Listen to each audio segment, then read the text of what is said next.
El periodismo es una herramienta para pensar, para crear, para ayudar a las personas en su eterno combate por una vida más digna y menos injusta.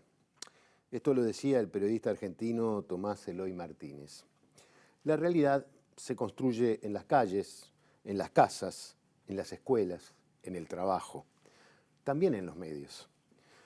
La realidad se comunica por acá y por acá nos preguntamos qué importa, qué te importa, qué te gusta y qué te gustaría saber.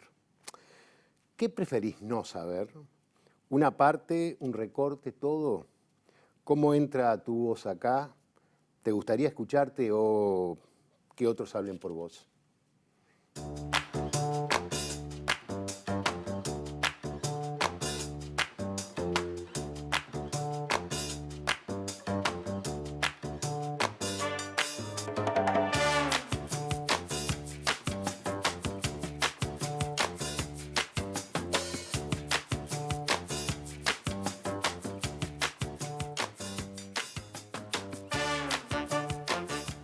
Bienvenidos a una nueva propuesta de Ideas Cruzadas. Hoy va a ser una jornada en la que espero aprender mucho de muchas cosas. Como siempre me pasa en el programa, me acompañan dos personas que en distintos roles que cumplen me ha traído mucho su trabajo, así que estoy en ese sentido muy satisfecho de su presencia. Natalia Ubal, directora periodística de La Diaria, docente de la UDELAR y coordinadora del Observatorio de Medios del Uruguay. Natalia, gracias por venir. Muchas gracias por la invitación, profe. Hemos trabajado juntos, Sí. He tenido la fortuna de estar al lado tuyo escuchándote. Yo también. Y lo digo en serio. Victoria Gadea, politóloga, experta en comunicación política y directora de la consultora Heartbeat. ¿Está bien dicho así? Heartbeat, pero sí, Heartbeat. está bien dicho. Porque yo busqué Heartbeat y me salía una canción en Google. ¿Con la de José González? Exactamente. Es hermosa, es de los temas de José González más lindos y no fue la razón digamos, de la denominación de la consultora, pero digamos que después cuando me acordé de esa canción dije, mira, qué simpático. Está muy bien. Bueno, es magíster en Administración Pública, docente de la Universidad Católica y columnista de No Toquen Nada. Sí. O sea, de alguna manera, la comunicación, la política, etcétera, están presentes en ustedes. ¿En qué andás en este momento? ¿Cómo vienen las cosas? ¿Cómo está la diaria? Está muy bien. Yo ando con mucho trabajo porque agarré esta responsabilidad de la dirección. Y la diaria viene bien, diversificándose, trabajando en distintas áreas, con productos nuevos como Le Monde Diplomatique, Gigantes, que es una publicación infantil. Así que con muchísimo trabajo, pero muy contentos también. Y mucho trabajo también en la facultad. Las otras cosas como que las has ido dejando un poco para poder concentrarte en eso. Sí, incluyendo TV Ciudad. TV Ciudad. Sí, y otras cosas también que me ocupaban un poco de tiempo y fui liberándome un poco para dedicarme más a fondo a la diaria y a la facultad. Y bueno, ¿y tú cómo andás? Bien, con muchísimo trabajo también. Ahora con este proyecto más personal, si se quiere, pero sí, con mucho trabajo también en la universidad, en No Tocar Nada. Y ya calentando motores para la campaña, ¿no? Es como que todos estamos un poco en ese... Y bueno, sí. A mí me preguntan quiénes van a ser candidatos, creo que desde el 1 de marzo, o sea, desde que asumió este gobierno. Creo que los tiempos electorales también son permanentes hoy en día. Entonces, ¿Y quiénes van a ser candidatos? No lo sé. Yo siempre hago el chiste de que soy politóloga y no astróloga justamente por eso, porque todo el mundo a vos te deben preguntar también cosas de fútbol, quién va a ganar, qué va a pasar. ¿Quién gana? Es una pregunta preciosa esa. A mí me pasa lo mismo, los asados todo el mundo me pregunta, bueno, ¿y quién va a ser candidato? ¿Quién va a ser candidata? ¿Quién va a ganar? No lo sé. ¿Pero lo intuís? No, trato de no apelar a mi intuición porque en general fallo. Yo siempre pierdo todas las pencas que hemos jugado, incluso las de No Toquen Nada, que siempre hacemos pencas antes de las elecciones. Yo siempre pierdo, entonces prefiero no usar mi intuición, digamos. Yo tengo varios intuiciones de que van a ser candidatos. Decilas. Pero son obvias. Bueno, pero eso son confirmaciones, no, intuiciones, claro, por supuesto, los que ya sabemos. Sí, claro. Yo no es que tenga intuiciones, pero digo, yo sin estar metido en la política, pero vos vas viéndolo, cómo se van perfilando dos probablemente figuras en el Frente Amplio, capaz que tres, pero hay dos claras. En el Partido Nacional creo que tiene bastante. Hoy estaba leyendo, creo, en algún lado, la preocupación del Partido Colorado por cómo construir su candidato. O sea, Siempre hay sorpresas igual, ¿no? Más de un Siempre, tiempo hasta siempre, sí. quizás en esta historia como más reciente o en estas últimas elecciones en Uruguay y en el mundo asistimos como a momentos de mayor incertidumbre y de cada vez ver más sorpresas. Entonces, esas cosas que vamos viendo que se van perfilando a lo largo del tiempo, puede pasar que a último momento sobre la mesa aparezcan, bueno, apareció un Sartori en la elección pasada, Sí. Manini y Ríos con Cabildo Abierto, o sea, este tipo de sorpresas que no son habituales en Uruguay o que no eran habituales en Uruguay es de esperar que vuelvan a suceder, ¿no? Yo creo que van a volver a suceder, seguramente. ¿Vos Igual, también? en comparación con otros países, creo que somos un poco más conservadores en ese sentido Sí. de que bueno, Sartori capaz que sí fue la excepción, en su momento se acuerdan de Novik también cuando surgió, pero, y bueno, ni que hablar la novedad de Cabildo Abierto, ¿no? Pero outsiders absolutos, salvo, bueno, en el caso de Sartori, es difícil en comparación con otros países encontrar, y no sé si puede haber muchas sorpresas. Hay sí como algunas incógnitas, por ejemplo, en la interna del Partido Nacional y también dentro del Partido Colorado. Lo que vos leías, profe, tiene que ver con eso de bueno, buscar un sustituto de Talvi, Claro. ahora con su alejamiento, pero no sé si podremos esperar grandes sorpresas o grandes outsiders que surjan en estos Sí, igual por meses. sorpresas no me refería necesariamente a outsiders, sino candidaturas que pueden caerse o nuevas que Claro. puedan aparecer. Esta cosa de la incertidumbre sí me parece que ahora es mucho más constante, o sea, increíblemente. Sí. Viste que era, el tema es este, ¿no? Ya vamos a hablar de eso. Pero bueno, nosotros tenemos como un mecanismo que, antes de meternos más en profundidad en estos temas, de hablar un poco de ustedes, ¿no? De su historia, de su vida, y para eso les hacemos un pedido y es que nos manden una foto. Así que bueno, nosotros vamos a ver las fotos que ustedes nos enviaron. Allí tenemos la de Natalia, que me sorprendí con la foto de Natalia. Jugadora de fútbol, no te sabía jugadora de fútbol. La traje por eso, porque capaz que llamó un poco la atención. Teníamos un equipo de barrio en el Parque Valle. Eran con mis primos, con mi hermano y algunos amigos. Y bueno, íbamos a jugar siempre ahí al Parque Valle los fines de semana. Y era muy fanática de Nacional.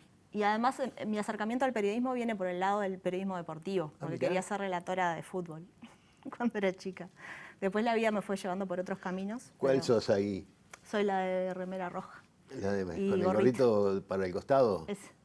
Sí. Eras tremenda, estabas en la calle a la muerte.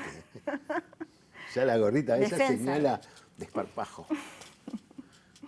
Y bueno, nada, me acerqué en realidad al periodismo por eso. No tanto por la política, porque bueno, en mi casa tampoco era una familia muy politizada, si bien era sí una familia muy informada, pero no era una familia de militantes, digamos. Entonces, en realidad, mi acercamiento al periodismo fue por escuchar mucha radio. Todas las noches escuchaba programas deportivos. Y bueno, y ahí empecé a los 16 años, hice el Instituto Técnico, el IPEP, Ey, Pep, y después hice la facultad. ¿relataste alguna vez? No, no relaté. ¿Nunca relataste? No, también el otro día estábamos con Maggie Correa, que es movilera de Canal 10, la invité a facultad, y ella contaba que también su acercamiento al periodismo fue que quería ser relatora, igual que yo, periodista deportiva, no me acuerdo. Y comentábamos como si capaz que hubiera sido otra época, quizás hubiéramos tenido más expectativas de meternos, pero seguramente nos haya desestimulado la cuestión del machismo Ay, claro. y todo eso, y bueno, Maggie está en otras cosas también ahora. Mire si va a haber una mujer tratando fútbol.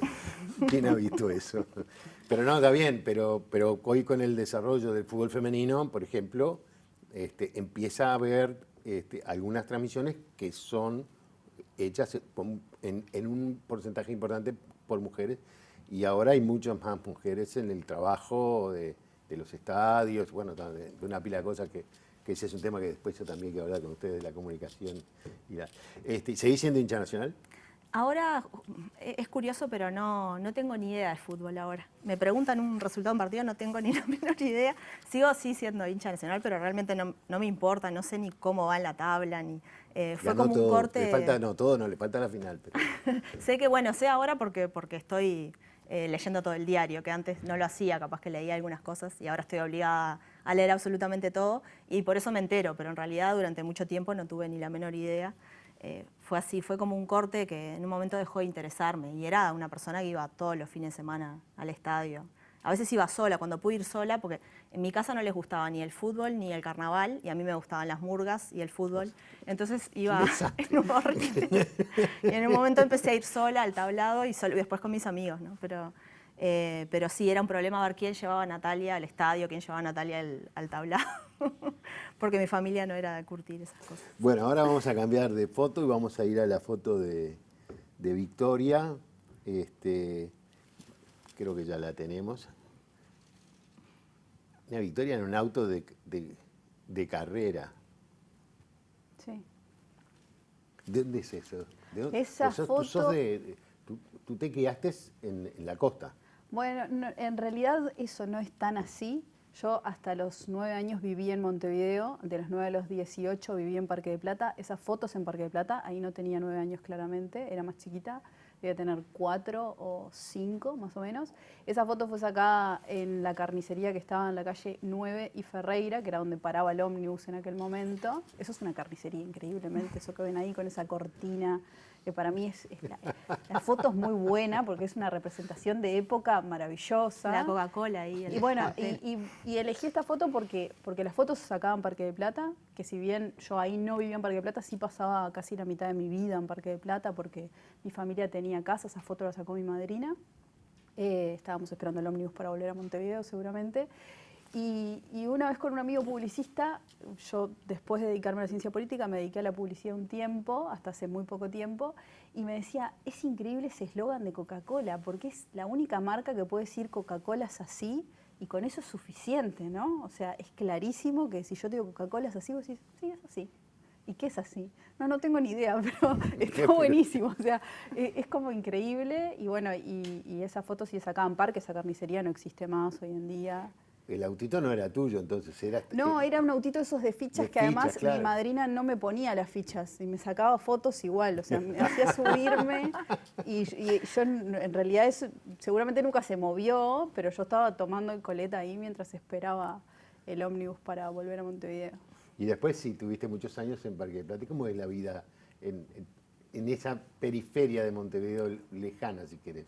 Bueno, Parque del Plata, yo es un lugar al que no volvería a vivir, y acá le voy a pedir disculpas a la gente que vive en Parque del Plata, pero digo, yo no elegiría ese lugar, pero sí es el lugar que me dio muchísimas cosas, o sea, me dio a mi mejor amiga, que para mí es no sé, el amor más grande que uno puede tener en el mundo, supongo que debe ser la amistad, o lo más parecido al amor así incondicional, profundo, claro. Que permanece durante toda nuestra vida, pase lo que pase, es la amistad. Y yo conocí a mi mejor amiga en la misma cuadra donde vivía, todavía no vivía ahí, o sea, también iba a esa casa y ella también iba a una casa muy cerca y las dos pasábamos casi que la mitad de nuestras vidas en esa cuadra y nos conocimos un día. Incluso tengo una carta contándole a mi madrina el día que conocí a mi amiga, porque imagínense que era un lugar donde conocer niños no era muy habitual y conocer una amiga era un gran acontecimiento y bueno, y ahí iniciamos amistad hasta el día de hoy.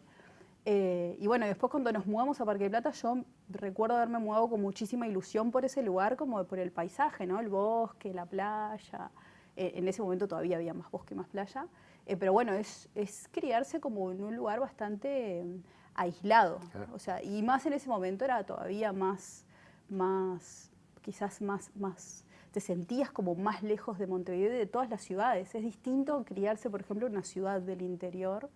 Pero bueno, tenía otras cosas que estaban buenas, como por ejemplo el pasar por el bosque y demás. Yo siempre digo que a mí me criaron mis padres, mi madrina e Internet, porque para mí la llegada de Internet, y creo que ha sido lo que ha transversalizado también toda mi carrera, la llegada de mi primera computadora e Internet a mi casa fue, ok, existe un mundo afuera, es re distinto a esto, puedo acceder a todo eso y me volví una niña muy... No diría, no tanto geek, pero muy cercano al mundo, así como más geek, de estar todo el tiempo navegando. No tenía cable yo, entonces para mí Internet fue realmente el primer paso a la modernidad, si se quiere. Ahí en algún lugar dijiste que tu objetivo cuando eras una niña era ser independiente. Sí, yo siempre soñé con ser adulta. ¿Y lo lograste?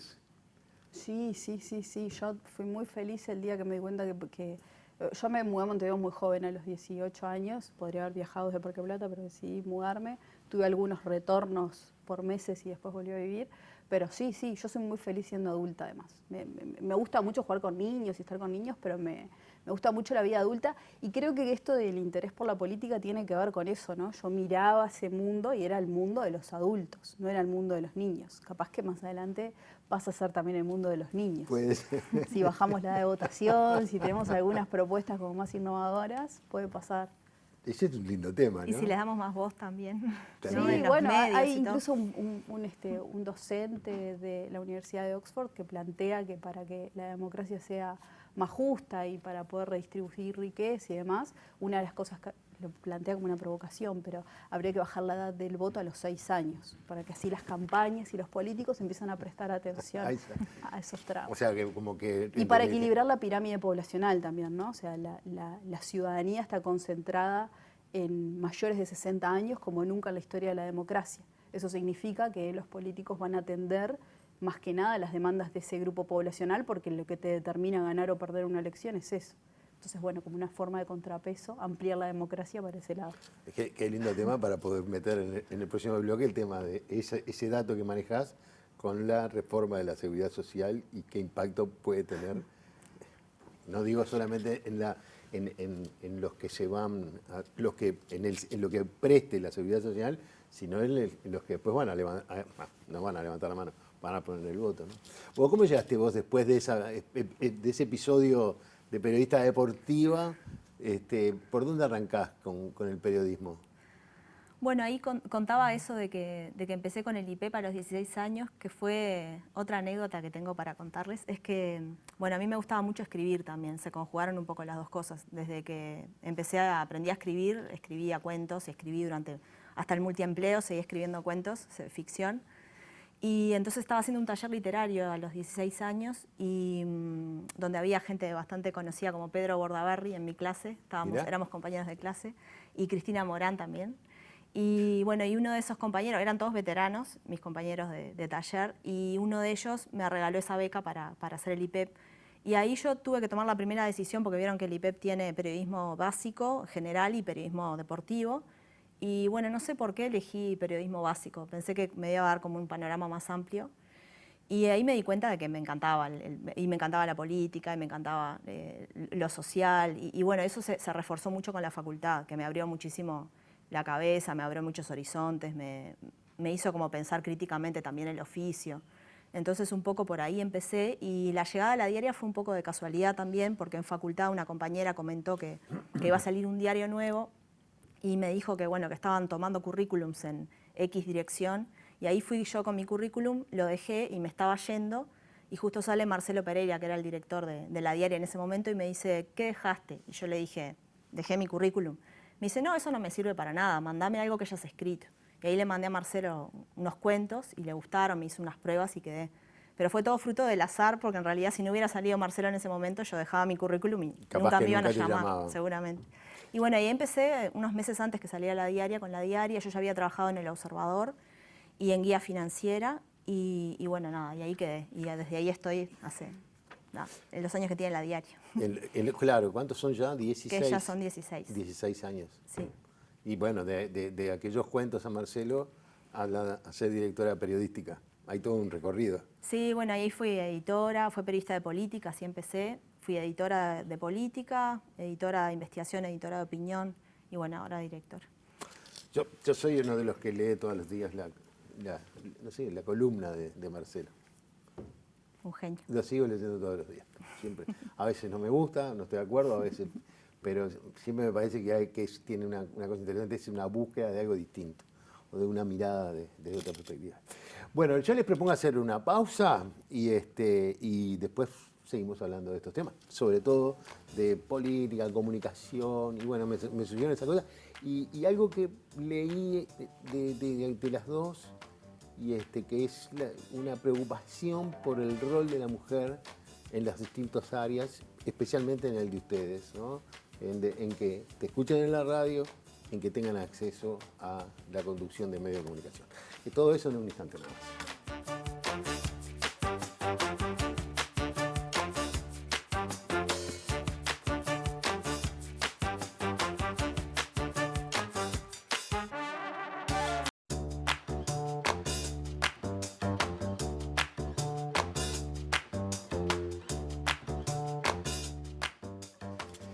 Seguimos adelante en Ideas Cruzadas con Natalia Gual y Victoria Gata. Me estaba riendo porque Victoria me estaba censurando algunos Comportamientos, comportamientos.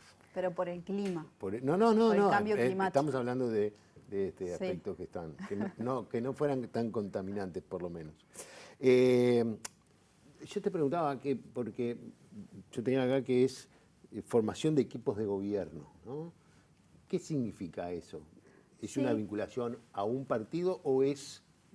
No. Es dentro del área de la administración pública, que es un área que está dentro de la ciencia política en particular. Hay distintas corrientes, por supuesto, que trabajan tanto el estudio de cómo se forman la administración pública y otras que trabajan desde la práctica, digamos, desde el oficio, formando equipos de gobierno. A veces pueden estar vinculados a un partido político, y partidos políticos que tienen sus fundaciones y trabajan esto en este sentido, pero en otros casos puede ser un equipo ya instalado donde se detectan algunos déficits de formación y que es necesario trabajar sobre ellos. Un ejemplo típico y sencillo para que se entienda es, por ejemplo, la típica designación de un médico o una médica frente a un ministerio de salud. Y esa persona quizás sabe mucho de medicina, pero nada de gestión. Entonces necesita adquirir ciertas habilidades de gestión, de negociación, de manejo del conflicto, de cómo se comunica ante un riesgo, cuál es la diferencia entre la comunicación de gobierno. Hay cosas que tienen que ver con el ámbito bien de la administración pública, otras que tienen que ver con el área más de la comunicación de la cosa pública, y a veces puede tener que ver incluso con el manejo de equipos, ¿no? Porque muchas veces puede llegar una persona a un determinado cargo y capaz que nunca tuvo un equipo a cargo. Eso es como, parece paradójico, pero en realidad sucede así, porque tanto cuando a veces uno termina eligiendo por saberes técnicos, puede pasar que las tecnocracias tampoco son perfectas, o sea, tienen estos dilemas. O al revés, una persona que se elegía únicamente por su digamos, cercanía política o la confianza que tenga con determinado político y que no tiene las habilidades, o incluso en la carrera funcional. Cuando uno escala en la carrera funcional, y aquella historia del Uruguay donde uno podía cambiar de clase social, ¿no? Aquella historia de, entró de portero al banco y terminó de gerente. Bueno, hay que formarlo en ese camino, ¿no? O sea, para que sepa poder manejar esa cosa pública. ¿Y el Estado uruguayo lo tiene eso? Bueno, es difícil porque hay como dos niveles. Una cosa es la carrera funcional de carrera, o sea, el administrativo, el funcionario o la funcionaria de carrera, y otra cosa son los equipos técnicos o técnico-políticos, como se les llama a veces, que llegan con los gobiernos. Entonces ahí hay como distintos niveles de formación y distintos niveles de, qué tanto interviene la Oficina de Servicio Civil o qué tanto interviene la Administración Pública en eso puntualmente. Y no, la administración pública no trabaja eso de manera directa, sobre todo en la formación de equipos de gobierno, ¿no? No van a venir a decirte al ministro que designaste necesita habilidades de gestión.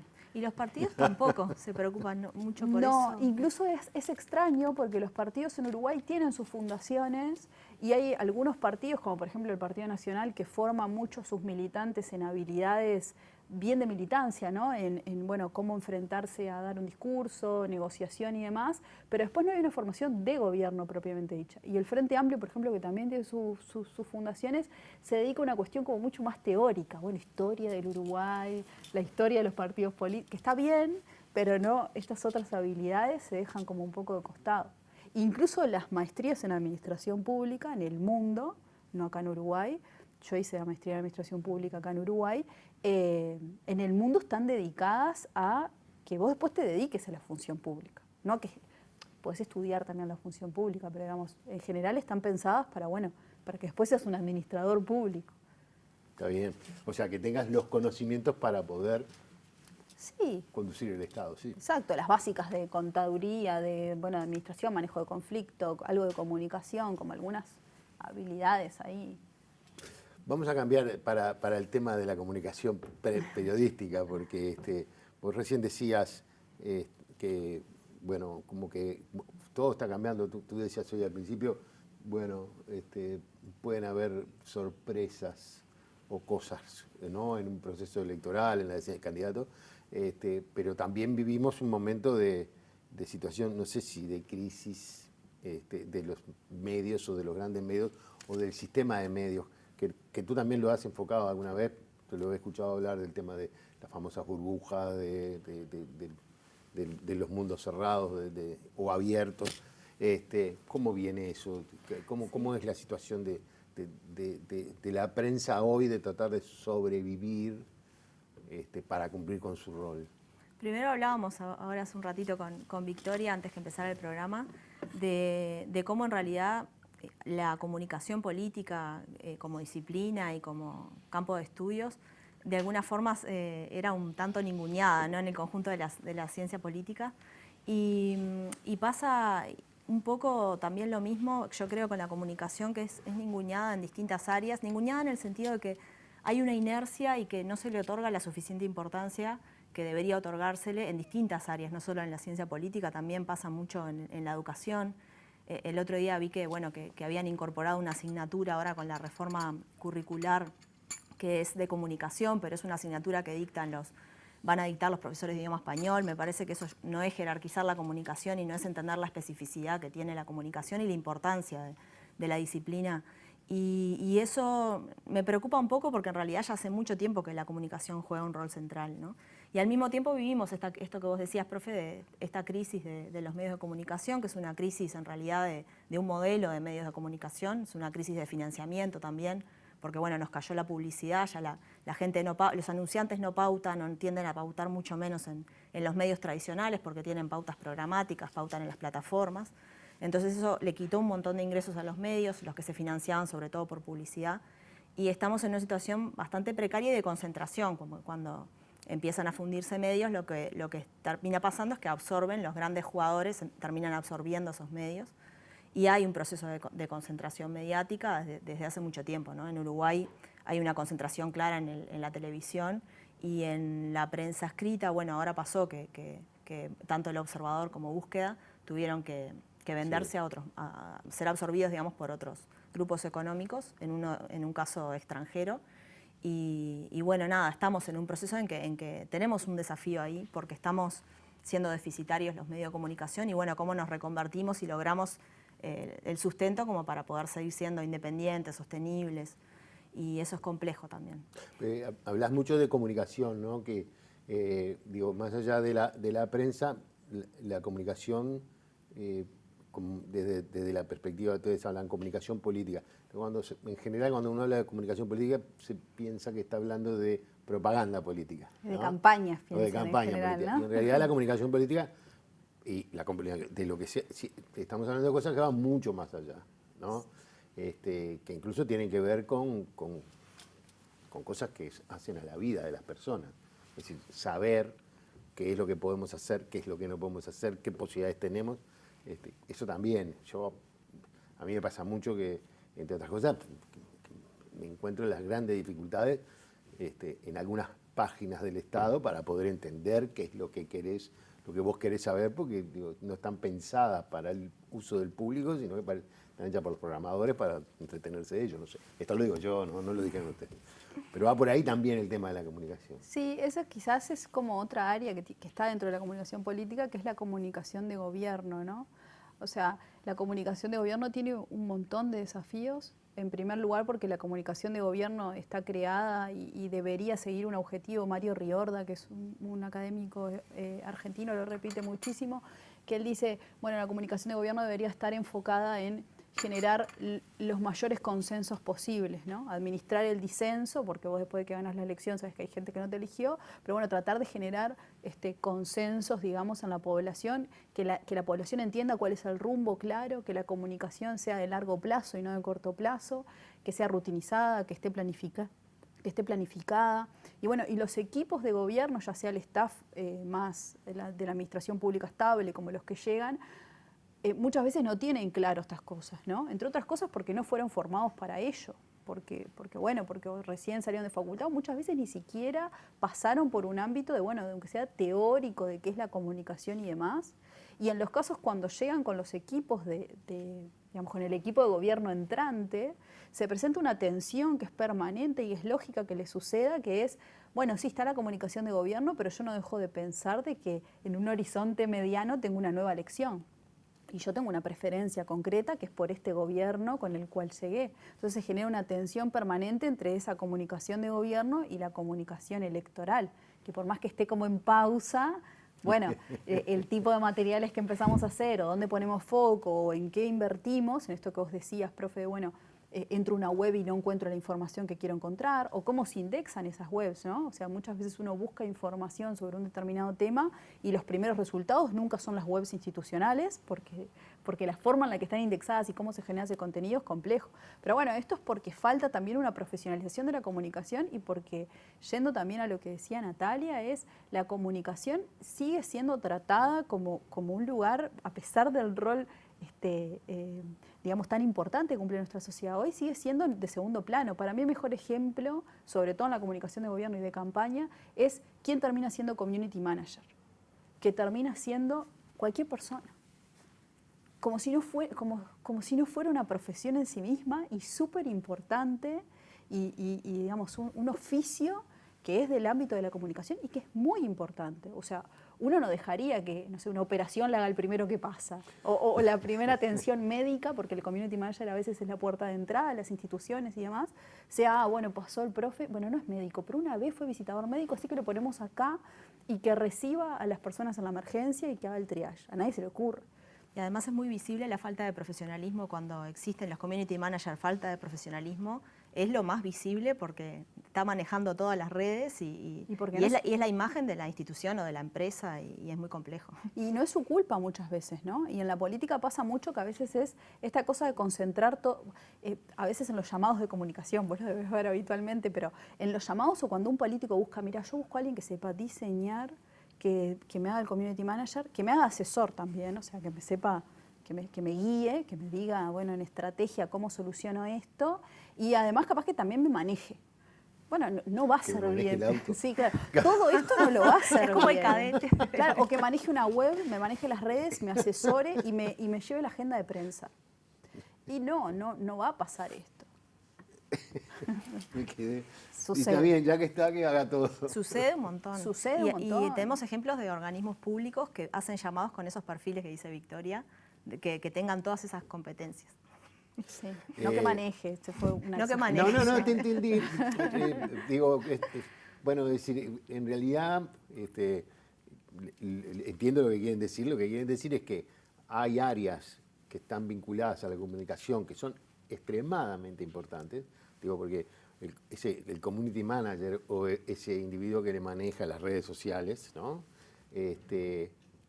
A veces es el que termina definiendo el perfil de ese político o ese dirigente, porque termina diciendo cosas o poniendo cosas o eligiendo temas para poner, creo que es así, ¿no? Digo, en definitiva, porque él elige, bueno, hizo tal político, hizo tal gira, dijo tal cosa, habló con tal persona. La elección de qué temas ponés, de con quién se reunió y todo eso significa ir construyendo el perfil de un político, por ejemplo. La identidad digital política. ¿Cómo? Hay un concepto de identidad digital que es la construcción, esa construcción que se hace en redes sociales y en todos los espacios públicos de lo digital, de una persona o de una institución o de una empresa. Bueno, vamos a pasar a la política, ¿les parece bien? Yo les quería plantear hoy, que les dije cuando entrábamos, antes de entrar, el tema de, bueno, sí, la política, el uso de las redes en la política, esta sensación que por lo menos yo lo percibo, ella ya me dio la respuesta, pero yo lo tengo que hacer igual, como lo que se define como, lo que mucha gente habla, que como que hay una grieta o la creación y la construcción de bloques, ¿no? Que generalmente, no sé, dividen prácticamente a la opinión pública de los países. Y otras cosas, como el avance del autoritarismo en algunos países de Europa, sobre todo. En general, ¿cómo la ven? Bueno, a mí yo vengo a escucharlas. La democracia tiene momentos y a mí me gusta siempre decir, y no es en ánimo alarmista, pero de que solemos verla en riesgo y de que está bien que la veamos como, bueno, porque la tenemos que cuidar. Es como, bueno, una institución donde todos tenemos que hacer lo mejor posible para cuidarla, entonces vemos riesgos a veces y sobredimensionamos algunos riesgos. Eso no quita que sí podemos estar en un momento de polarización. Ahora, hay afirmaciones que a veces pueden ser peligrosas, sobre todo por uno como ciudadano quitarse la responsabilidad. Y acá me quiero referir a un asunto en particular que es asumir que Internet o las redes sociales son las responsables de toda la polarización que puede existir o de todos los conflictos públicos que pueden existir. Y esto no es así, porque si no en la Segunda Guerra Mundial no hubiésemos tenido las situaciones que tuvimos, ¿no? O sea, a lo largo de la historia de la humanidad ha habido muchos momentos de polarización, de discursos de odio, de situaciones muy llamativas. Por supuesto que no le estoy quitando relevancia, y la forma en la que se difunde el mensaje a través de redes sociales e Internet es muy distinto a como lo conocíamos antes. Pero creo que lo peor que podemos hacer es simplemente solucionarlo en una premisa y decir, bueno, todo es culpa de Internet y todo es culpa de las redes, entonces yo no soy responsable, no hay nada que yo pueda hacer y hasta acá llegó, ¿no? O sea, son estas como, bueno, una entelequia, una cosa malévola que hace todo por mí y yo no puedo hacer nada, todo va a ir para peor. No creo que eso sea así. Sí, algunos mecanismos de la arquitectura de Internet y cómo está configurada muestran algunas situaciones que podrían decirnos, bueno, sí, se fomenta de algún modo o se difunden más ciertos mensajes que otros y se propician que se den ciertas conversaciones que antes no se daban. Por ejemplo, hoy los movimientos conspiracionistas, que siempre existieron, no son nuevos tampoco, encuentran una forma de poder conectar con el otro de manera más sencilla que antes, ¿no? Y a través de manera anónima. Pero, bueno, siempre existieron. Entonces, volviendo como a tu pregunta, yo creo que sí, que estamos más polarizados, pero más polarizados que cuándo y en función de qué. Es como, sí, es algo que nos tenemos que preocupar. Creo que las campañas políticas también tienen mucho para hacer ahí. No solo el nosotros como ciudadanía exigirle a Internet y a las redes sociales que funcionen de otra manera, sino también exigirle a nuestros políticos. En las campañas políticas uno tiene un objetivo que es ganar, siempre, sí. Yo si hago una campaña quiero que mi político gane, sin duda, pero también mi objetivo es educar a la ciudadanía o hacer que esa ciudadanía se ejerza de una manera lo más responsable posible. Entonces ahí los consultores políticos, los políticos en sí mismos, incluso la ciudadanía tienen esta responsabilidad, de decir, bueno, esta exigencia, ¿no? De, bueno, no queremos este clima tan polarizado. Hay formas. Sé que no es sencillo y que parece como algo muy idealista, pero sí, creo que hay caminos para empezar a solucionarlo poco a poco, digamos. Sí, hay algunos estudios que van en dirección contraria a esta cuestión, a esta idea de las burbujas en Internet, ¿no? Esta cuestión de que vivimos en una burbuja y no podemos acceder, estamos siempre hablándonos entre nosotros, con la gente que pensamos similar. Bueno, esa idea en realidad hay algunos estudios empíricos que van en dirección contraria en el sentido de es clave esto que decía Victoria, de decir, bueno, ¿cuál es el punto de comparación? ¿No? Más polarizados que cuándo. Y, por ejemplo, algunos estudios muestran cómo en realidad el acceso, el poder acceder, en realidad Internet nos permite acceder, como hacía Victoria, le permitió desde Parque del Plata, claro, acceder al mundo. Encontrar el mundo. Nos permite acceder a visiones que capaz que nunca hubiéramos accedido de otra manera si estuviéramos en contactos interpersonales. Muchas veces son muy burbujas los contactos interpersonales también. Estamos con amigos que piensan lo mismo, que votan al mismo partido político. Entonces, ¿en qué medida no es también Internet y estos estudios muestran eso, no es una puerta también a observar otras visiones del mundo que quizás no tendríamos contacto con ellas de otra manera? Eso por un lado. Y por otro lado también hay algunos estudios más antropológicos, por ejemplo en la FIC, en la Facultad de Información y Comunicación, que muestran cómo hay un estudio de Rosalía Binocur en la última campaña electoral, muestra que estos personajes que vociferan en redes sociales, son muy agresivos, muy violentos con la gente, y se comportan como trolls, ¿no?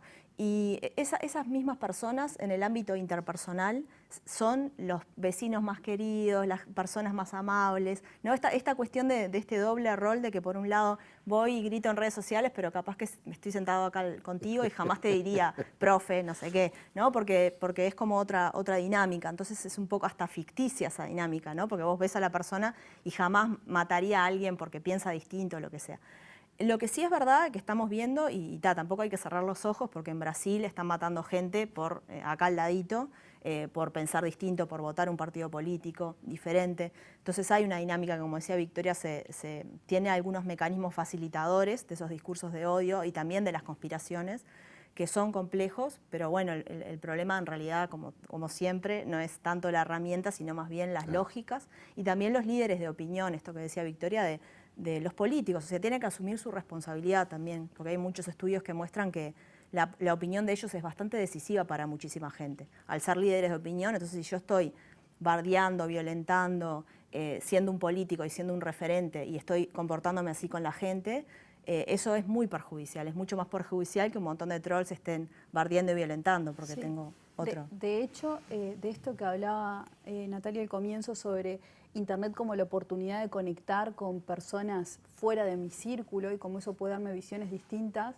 hay un articulito, una nota en Razones y Personas en el blog de Matías Dodel, que es una reseña de papers internacionales, donde no es concluyente, pero donde parecería que las parejas que se conocen por aplicaciones de citas, no en redes sociales, sino por aplicaciones de citas, serían parejas menos endogámicas que las que no se conocieron, digamos, por estos mecanismos. ¿Qué quiero decir con esto? Que las parejas, que en general son muy endogámicas, es un espacio muy endogámico, uno en general conocía a su pareja por familiares de familiares o amigos de amigos, entonces era seguramente algo muy parecido a mí, ¿no? Y además porque uno quiere compartir preferencias. Entonces, algunos estudios muestran que conocerse por aplicaciones de cita podría favorecer una menor endogamia y por lo tanto llegar a incidir incluso en mecanismos de ascenso social. Porque si yo me conozco con el distinto, incluso en términos socioeconómicos, quizás o sea, la pareja es uno de los principales reproductores de las desigualdades, ¿no? Si yo solo estoy con mi igual, con mi compañero de escuela, de liceo, qué sé yo, es muy fácil que vamos a reproducir un mecanismo idéntico, una familia muy parecida a la de que cada uno viene, que además son parecidas. Entonces, acá hay que tener como algunos cuidados con esto de las burbujas de Internet. Yo lo repetí muchas veces y muchas veces también he dicho, pongamos un punto y aparte, porque también por suerte la academia avanza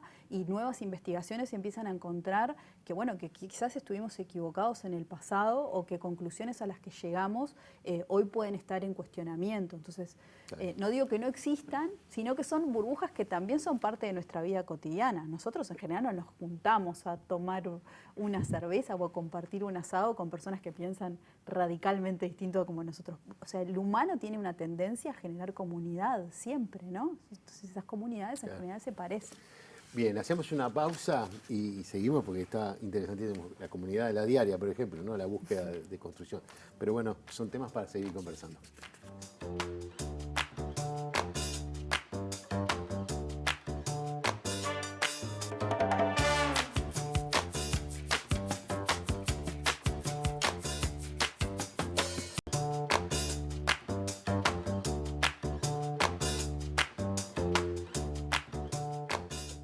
Seguimos conversando con Natalia Ubal y Victoria Gadea. Cuando empezamos el programa yo te decía que tú coordinás el Observatorio de Medios de la Facultad de Información y Comunicación. ¿Qué objetivo tiene un observatorio de la comunicación, del discurso de la prensa? Bueno, ¿Cómo se hace? El objetivo primero es analizar, como su nombre lo dice, analizar los medios y eso ya me parece que está bueno porque más allá del nombre observatorio, que está súper trillado y eso, pero bueno, pensamos que era como lo más claro. En realidad lo que queremos hacer es análisis de medios, investigación en medios, que no sé en las universidades privadas, pero en la Facultad de Información y Comunicación había como algunos intentos aislados de algunos docentes, pero no había nada como unificado, más sistemático. Y en otras universidades, en Argentina, en Chile, sí existen espacios docentes y académicos y de investigación donde se analizan los medios de manera sistemática. Entonces lo que quisimos hacer fue eso, obviamente con muy pocos recursos. Nos financió un proyecto la Comisión Sectorial de Investigación Científica y empezamos en el año, lo lanzamos este año, empezamos el año pasado. Y bueno, el objetivo es justamente visibilizar algunos mecanismos de construcción de agenda de los medios de comunicación. Nosotros estudiamos bajo la perspectiva de la teoría del encuadre, que en realidad lo que postula es que bueno, los medios de alguna forma participan en la construcción de encuadres que son, como para decirlo de manera simple, como recortes determinados de la realidad que jerarquizan algunos aspectos, que minimizan otros, que silencian algunos fenómenos. Entonces, bueno, vemos todos esos procesos mirando qué actores son de relevancia para los medios, qué temas son de relevancia, cómo se presentan los temas, qué fuentes se consultan. Hacemos análisis de contenido y análisis de discurso. Y si algún día tenemos más recursos, estamos pensando también en hacer análisis de recepción, o sea, cómo la gente recibe los mensajes mediáticos, análisis de las rutinas de producción de los medios, cómo hacemos los periodistas, cómo producimos las noticias, qué factores inciden en esa producción. Y el objetivo es eso, contribuir un poco a entender un poco más las dinámicas de los medios de comunicación y a entender un poco más qué cosas privilegian. Por ejemplo, bueno, hicimos varios análisis. Creo que el que tuvo más relevancia pública fue el del referéndum de la ley de urgente consideración, pero en realidad después hicimos un análisis integral sobre la cobertura informativa de los portales informativos en Uruguay y después ahora estamos haciendo un análisis sobre el tema de la educación y la transformación curricular y otro sobre los discursos del pasado reciente en materia de derechos humanos, en algunas fechas conmemorativas de distintos episodios. Entonces, la idea también es tener mucho intercambio con los colegas, cosa que no hemos podido todavía, pero tenemos previsto hacer. Después de que tengamos algunos resultados, algunos los hicimos públicos este año, pero cuando tengamos un poco más, la idea es juntarnos, hacer talleres con los colegas y discutir un poco y reflexionar críticamente sobre los resultados de esas investigaciones. Cuando hoy hablas de medios, ¿no? Estamos hablando siempre de los medios tradicionales, digo, los canales de televisión, o ya el tema de los portales y no portales y de distintas redes digo, que ahora están apareciendo productos nuevos. He visto un par de productos nuevos bastante apuntando hacia sectores muy jóvenes, que son como pequeños canales de televisión. Sí, Es muy amplio el mundo, ¿no? Claro, nosotros vemos los medios tradicionales, pero considerando también los portales informativos de los diarios de alcance nacional, ¿no? El País, y también los nativos digitales, Montevideo Portal, por ejemplo, y los portales de los informativos de televisión, como Subrayado. Y después hacemos análisis de televisión también. Lo que sí, una de las cuestiones que nos cuestionaron, valga la redundancia, en la evaluación del proyecto fue por qué no incorporábamos un poco más todo el tema redes sociales. Entonces, lo que pasa que es difícil porque son metodologías un poco complejas, hay que manejar otros lenguajes como el R y cosas que todavía no tenemos las capacidades para hacer, pero algunos equipos, por ejemplo en Ciencias Sociales de la UDELAR, están trabajando en eso y en un proyecto conjunto con Humanidades también estamos viendo el tema de la crisis de la educación, o vamos a ver el tema del concepto crisis de la educación y también cómo se va construyendo a través de, ahí sí, en redes sociales, analizando redes sociales. Pero nosotros en el observatorio no tenemos todavía las capacidades para hacerlo. Yo en algún lado leí de las dos, de ti me acuerdo porque que como que planteaste vinculado a los temas, a los medios de la comunicación, el tema de la mujer y por ejemplo, creo que pusiste un ejemplo en la radio. Si hablo yo y no habla un hombre, capaz que me dejan de escuchar. Pero si me escuchan un tiempo, capaz que terminan escuchándome o algo así. No Toquen Nada ahora ya no pasa, pero por la audiencia ya se acostumbró, creo, un poco a los timbres de voz femeninos, por suerte, porque No Toquen Nada tiene un staff bastante más heterogéneo que en el pasado. Pero sigue pasando, sí, que las mujeres no estamos en los medios de comunicación, no estamos en los lugares donde se toman las decisiones de ningún tipo. Bueno, en Natalia es una excepción, ¿no? Creo que las dos somos un poco una excepción en las distintas industrias que trabajamos. Pero sucede incluso en las mesas chicas políticas, ¿no? ¿Cuántas mesas chicas políticas, si son de candidatos hombres, pero también las de candidatas mujeres, o por lo menos a mí que me ha tocado trabajar en algunas campañas políticas en América Latina, incluso es difícil encontrar mujeres en las mesas chicas tomando decisiones políticas, ¿no? Incluso las reuniones que tienen que ver con el financiamiento de la política, las reuniones con empresarios, son con empresarios. Y con asesores hombres. Las mujeres todavía hay en algunos espacios donde no estamos, o sea, claramente no estamos. El año pasado yo trabajé para una consultoría de ONU Mujeres, que era la actualización de un informe sobre la cantidad de mujeres que hay en lugares de acceso público, digamos, con el cambio de gobierno. Se actualizó ese informe y era ver cuántas mujeres están en los cargos de decisión, ¿no? Y si esto había mejorado o no había mejorado. Pero también cuántas mujeres hay en los lugares de decisión, pero que no llegan por política, sino por carrera funcional, ¿no?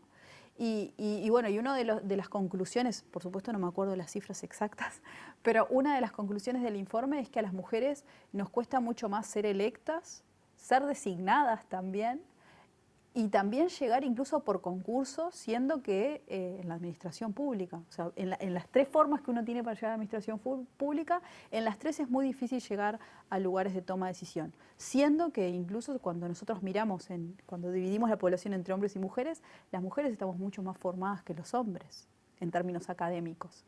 Si queremos llevarlo como bueno, alguien podría decir, bueno, no están formadas. Bueno, ¿no? Cuando uno mira, las mujeres incluso en la administración pública tienen más doctorado, más maestría, más finalización de educación formal universitaria, formal terciaria, sin embargo, no están en los lugares de toma de decisión.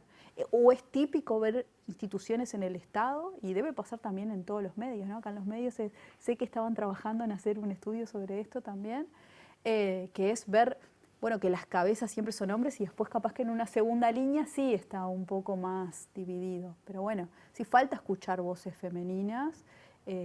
Ojalá muchas más colegas también se animen. Hacer campaña, por ejemplo, es algo bastante rudo, y hacer periodismo entiendo que debe ser bastante complejo también para una mujer, ¿no? Sí, aparte hay dinámicas también culturales que por más que vos capaz que llegás a un lugar de decisión, de toma de decisiones, pero te ves inmersa en dinámicas que son profundamente machistas, digamos, ¿no? Es decir, por ejemplo, en el vínculo con los políticos, que ya lo sufrimos las mujeres periodistas desde que empezamos, ¿no? Pues siempre.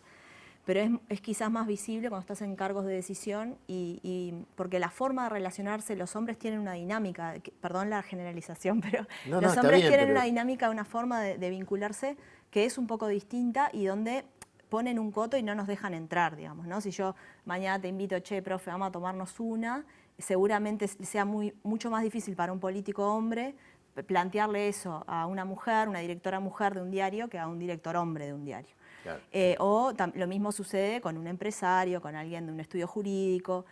Siempre las reuniones son como de otro tono, quizás más formal, ¿no? Quizás te invitan a un almuerzo, pero no van a ser en un tono distendido que yo me siento contigo. Y no porque nosotros no lo queramos o no lo busquemos o no lo tratemos de gestionar bien, sino porque no nos permiten entrar. Hay espacios donde está vedado el ingreso de mujeres, aunque quizás yo creo que es muy inconsciente, ¿no? De parte de los hombres, no se dan cuenta. Pero creo que si lo visibilizan y lo hacen consciente, nada, no lo harían, digamos, ¿no? Pero está tan interiorizado y naturalizado que es muy difícil a veces de visualizarlo, y eso también es una limitante importante para el trabajo nuestro. Hay un tema, es absolutamente cultural, ¿no? Totalmente. Me imagino yo que porque en realidad uno se plantea siempre, de este lado, en esta época en que los hombres estamos así, nos pegan cada vez que hacemos algo que no debemos, romper esa cultura también.